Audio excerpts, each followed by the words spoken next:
Assalamualaikum warahmatullahi wabarakatuh. Saya Andika Arya Siregar dari tingkat 3B dengan NIM PU 713902000004.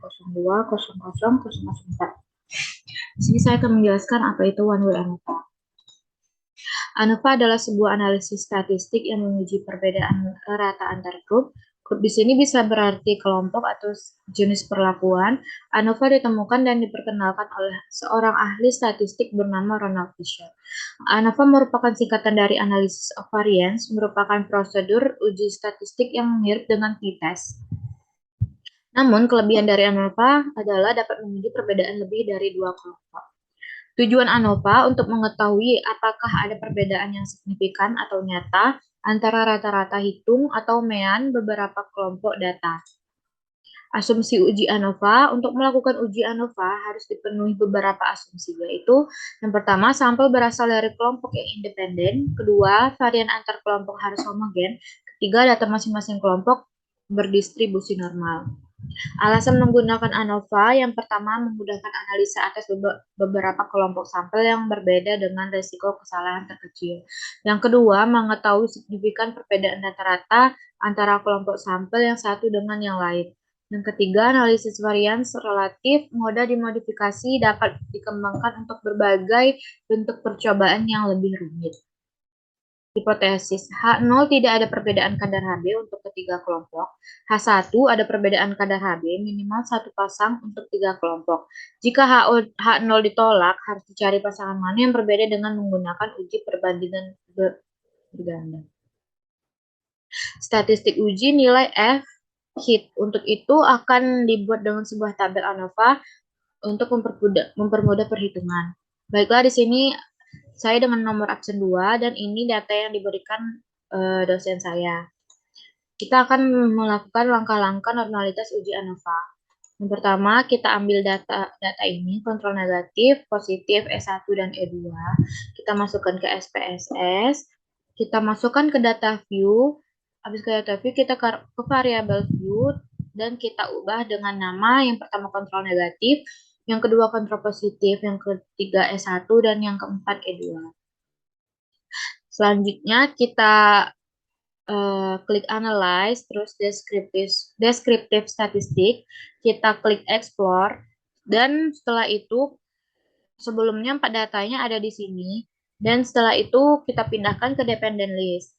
Setelah itu kita pilih klik plots ini, terus kita pilih normality plots with test, dan ini hasilnya. Keputusan karena nilai signifikan dari Kolmogorov-Smirnov dan Shapiro-Wilk lebih besar dari 0,005, maka sesuai dengan dasar pengambilan keputusan di atas, maka HA diterima. Dengan demikian, artinya tidak ada perbedaan antara ekstrak dosis 1 dan dosis 2.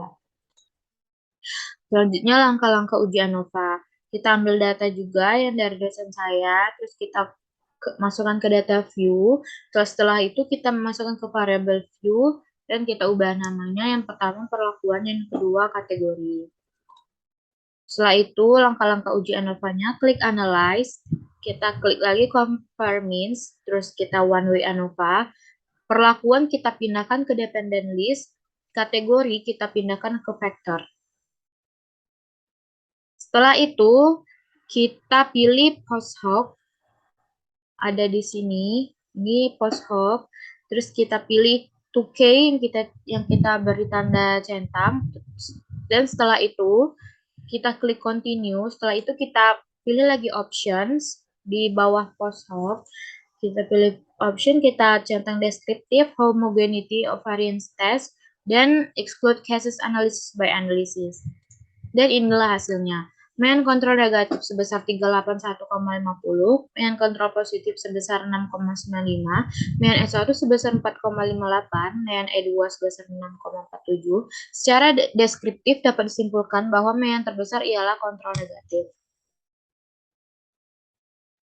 Berdasarkan output SPSS diperoleh nilai signifikan sebesar, maaf ini 0,0. Karena nilai signifikan 0,000 lebih kecil dari 0,05, maka dapat disimpulkan bahwa data tersebut tidak homogen. Setelah itu, intervensi uji one way ANOVA, jika signifikan kurang dari 0,05, maka diartikan bahwa terdapat perbedaan yang bermakna signifikan pada data. Uji ANOVA hanya menyertakan perbedaan antar kelompok. Dari data di atas dapat disimpulkan bahwa nilai P lebih kecil dari 0,05 ada perbedaan. Setelah itu intervensi uji Dukan, yang jika hasil yang didapatkan berada pada kolom yang berbeda, maka tiap perlakuan diartikan memiliki efek yang berbeda. Jika hasil yang didapat berada pada kolom yang sama, maka artinya dua kelompok perlakuan tersebut memiliki efek perlakuan yang sama. Karena yang kita harapkan efektivitasnya semakin meningkat, maka yang kita pakai adalah nilai terbesar. Maka yang terbesar adalah ekstrak kedua. Sekian, terima kasih presentasi dari saya. Lebih dan kurangnya saya mohon maaf. Wassalamualaikum warahmatullahi wabarakatuh.